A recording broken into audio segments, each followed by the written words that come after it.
Beyonce tila hindi masaya sa kanyang pagsalubong ng 2025. Ano nga ba ang dahilan?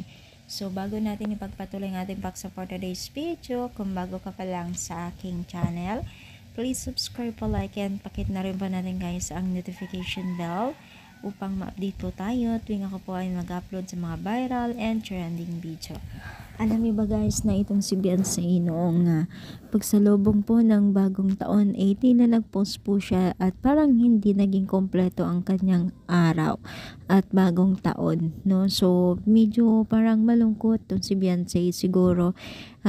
Sabi nga ng netizens tila nga daw hinahanap itong si kanyang husband na si Edo, no? So parang hindi kompleto daw di umano sa mukha ni Beyonce, no? Pero I think naman kompleto kasi syempre ang napakahalaga po na makasama ang buong pamilya sa bagong taon, no? Minsan lamang ito at kita naman po natin kung ano yung pinaghandaan din po nila. Talagang naghanda rin po sila sa bagong taon at mini decorate din po itong si Beyonce. Sayang nga lang, hindi nga lang po nakalipat bago magbagong taon sa kanyang bahay, no? Sobrang sigurong ganda yun pagkatapos ng lahat, no?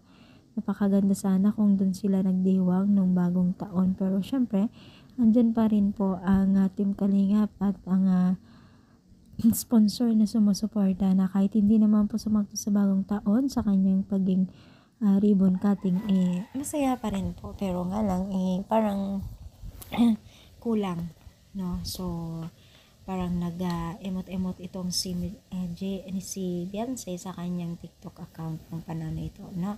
So ano masasabi ninyo? Excited ba kayo? I-comment down, palike mga ating video. Thank you and God bless all guys.